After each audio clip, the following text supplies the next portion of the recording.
Good day everyone, welcome back to my channel. Today's video I will be talking about two unique components. This is an ITX CPU cooler coming from China known as Metalfish, and I do know that it comes with a 92mm fan, and that fan will be very loud because it's running at a 0.30 ampere rating, and it's running off 3000 RPM. And to reduce the noise, right, I will be using this 92mm fan coming from Sine, known as the Casfax, and the RPMs is from 300 to 2500. Now, why am I doing this video is mainly because an update on my previous overview on a case called Kyorik Taku. If you are new here and you wouldn't know what I'm actually talking about, you can click on the top right hand corner. It will show you the overview of the Kyorik Taku. Let's start off with the fan first. I will talk about the cooler later. Now, this fans, I got it from Amazon, and the original price is $19 Singapore dollars, and I believe in US is about $11. However, during the sales itself, right, I got a pair because it only costs $16, which comes to one fan, it's about $8. So what's inside the package itself? Of course, the fan itself, the 92mm fan. Wow, it's pretty sturdy. It doesn't flex. It does come with rubber grommets, and it's rated 0.18 ampere, running on 12 volt DC. These are braided sleeves, a 4-pin PWM fan. It comes with 4 black screws, and I believe this is the cable extension, just in case that this cable is not long enough, which I believe is long enough. Next will be the CPU cooler itself. By the way, this is known as the Metalfish Z39, if you guys are wondering what model this is. I've got this cooler from AliExpress, and it costs only $29 Sing dollars, and I believe in US is $21. I got it on sales. It's pretty cheap. It is actually 3 times cheaper compared to the Noctua L9A AM4 cooler. Now, this is recommended by a friend, and I believe that it's pretty good, and I read quite a number of reviews on this heatsink itself. Now, what's inside the box? It doesn't come with any manual, but it comes with a package and the heatsink itself. And this heatsink is wrapped with this just to protect it, and this is how the heatsink looks like. You can see the fin stack and all the copper pipes that is going underneath here. And this is where it contacts the processor itself, and the fan is over here. So in practice, right, I believe it's either to draw air in, but in such case, right, it's mounted in a way that when the heat dissipates from the bottom to the top to this fans, right, this fan will blow all the hot air out. So this is how it's functions. I'm going to change this fan, and this fan is held by 2 clips over here, which you can remove, which I'm going to do it later.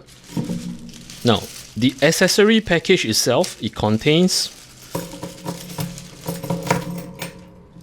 I believe this is the AM4 mounting brackets, and this is the Intel brackets for you to fasten on your heatsink before you mount to the motherboard and to the processor itself. And this package here, I believe these are some protective washers for you to mount the screw onto your motherboard itself, and at the back, which I'm going to show you later. Now, these are the screws, or should I say bolts and screw. The bolt for you to tighten the heatsink to your motherboard and to your processor. And these 4 screws here, right, are meant for you to fasten the brackets onto the heatsink itself. Now, to prepare the heatsink, I'm going to change the fans. Speaking about the fans, right, I've deliberately removed the sleeves here, the braided sleeve. Reason being, right, I normally do not like braided sleeves at all because it just gives you a big lump chunk.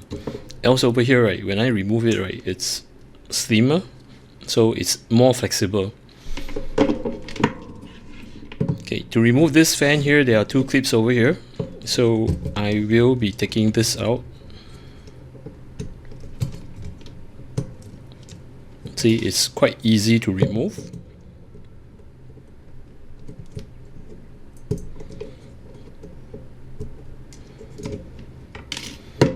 Then I will slot the new fans in. As mentioned, the fan over here, 0.3 ampere. This is going to be very loud. And as compared to the Sine or the Noctua fans, right, which I do not use Noctua fans due to the fact that I don't like the color. Now, this is 0.18 ampere. So having to say so, right, this is going to be this way. So I'll be placing the fan this way.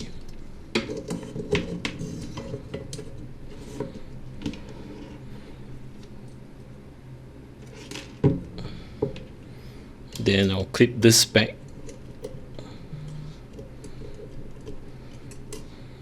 to where it's supposed to be.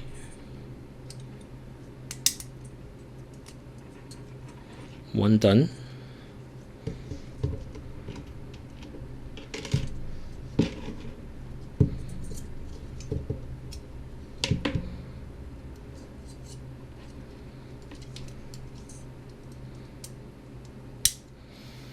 Once after you do this, right, give a few spin, make sure that it doesn't hit anything.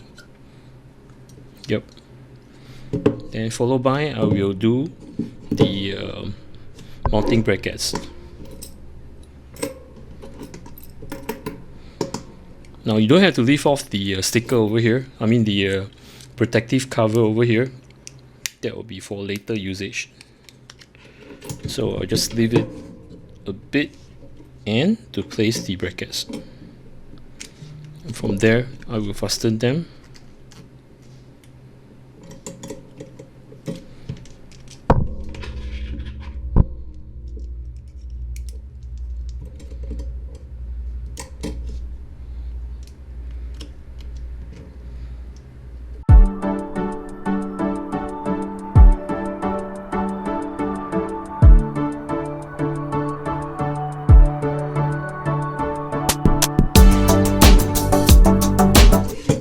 Okay, the bracket is done.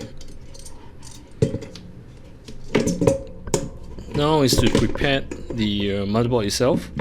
Now it does provide this.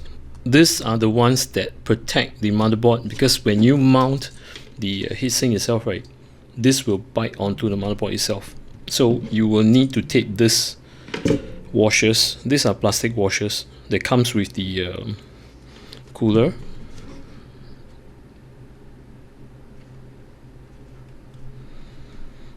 Make sure you put it in place. I'll do the rest.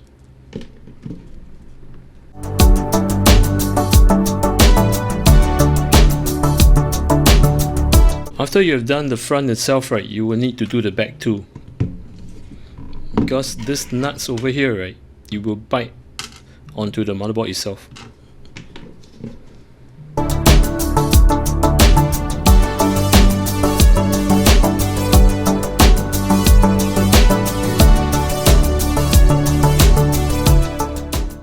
Alright, I'm done with the back and the front.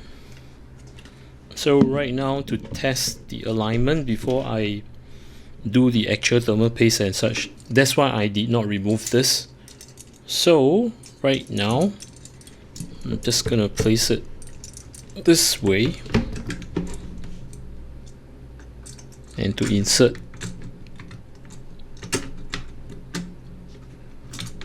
this.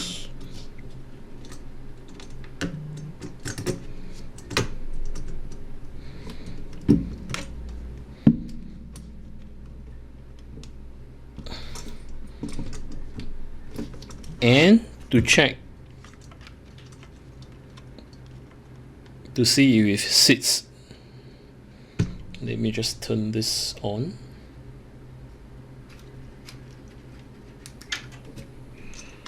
So you see that the heatsink is seated to the IHS.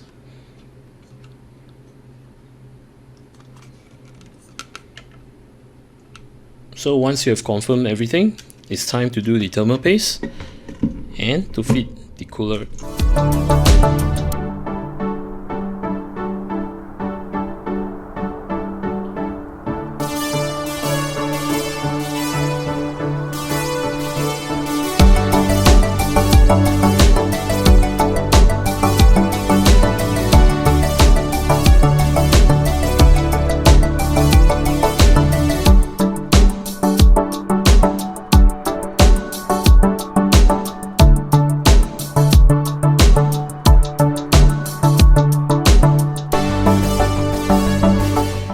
The cooler is in place and it's tightened. It doesn't wiggle. The experience of mounting this cooler is far much better compared to Noctua. This is based on my opinion, or should I say my experience. Reason being, right, this cooler is pretty light as compared to the Noctua. And I'm talking about the L9A AM4 from Noctua. For that cooler, right, I have to place the cooler on the mat itself and to turn over, align the holes before I can actually mount the screw threads.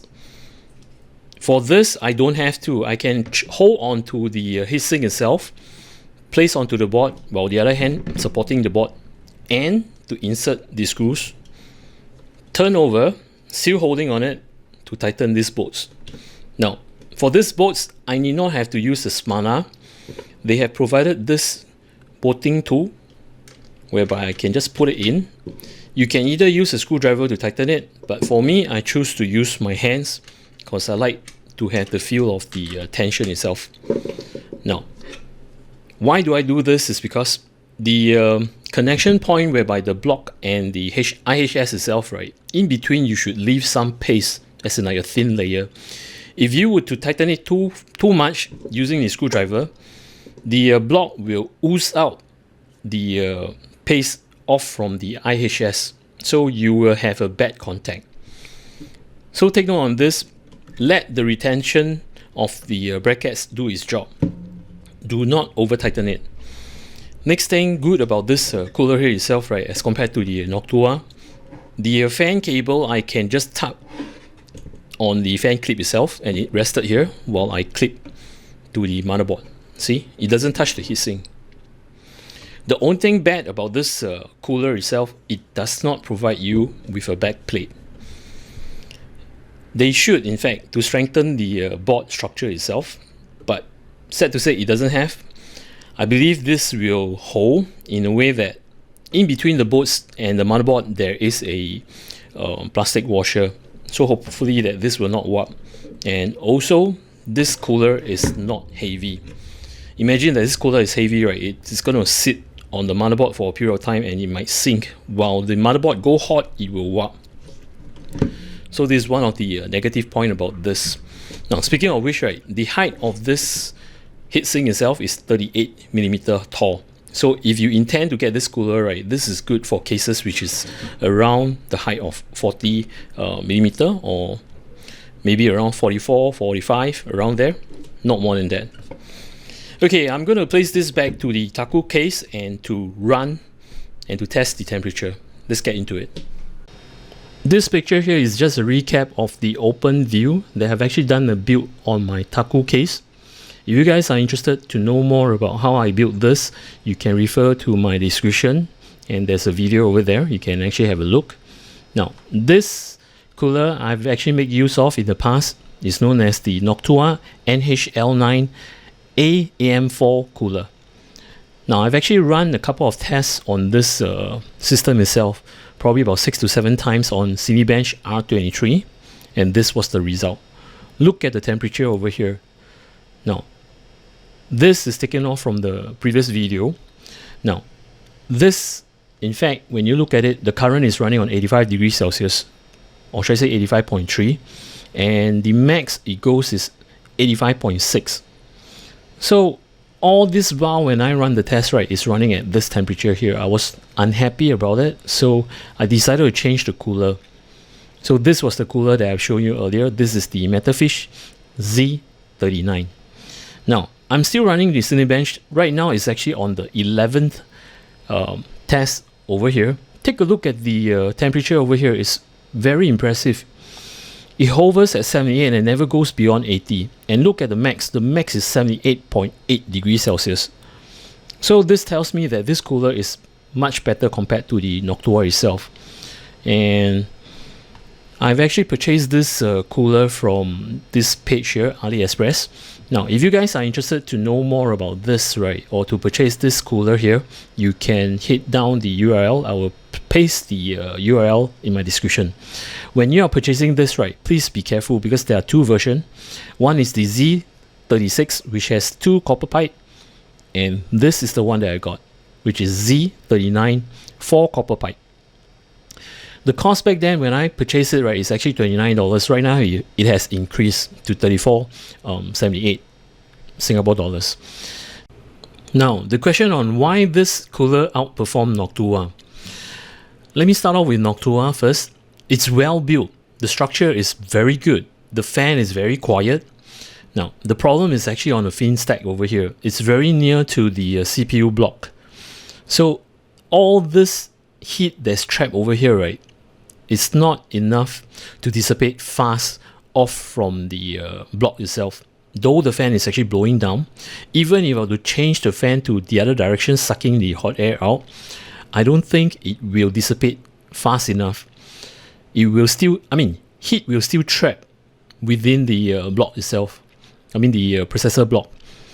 Looking at the Metalfish itself, right, if you were to take note, the fin stack is above the block over here. There is a gap in between, which is actually the fan gap, about 15 to 16 millimeter. And in addition, this fan here is pushing hot air out on this end here. The fin stack over here. So it's very efficient in a way that the copper pipe will raise all the heat up to the fin stack over here, and the fan is blowing hot air out and not to the processor itself, or should I say not to the processor block. Besides this, right, I've actually changed off the fan itself. You might be asking, well, probably the fan performed much better than this. Now, I've done a change while I'm doing the editing right now. I make use of this fan. I can't stand this fan. It's too noisy because it's running on 3000 RPM. And surprisingly, it does better. It dropped by 2 degrees Celsius. However, being said, right, I wouldn't mind the 2 degrees Celsius on the side fan, though it's a higher temperature. So there you have it. The conclusion on why this outperformed the Noctua itself. Don't get me wrong, Noctua is premium build. Everything is nicely done, unlike the back plate and such. It just happened that probably the engineering fault on Noctua itself. Else for this is more efficient. Plus, it's cheaper, 3 times cheaper compared to Noctua. So there you have it. The results are out. I hope you enjoy the video that I've actually done for you. For those of you who are new to my channel, welcome. If you do like my content, do remember to subscribe and to click on the notification bell button. Till then, take care, goodbye, see ya.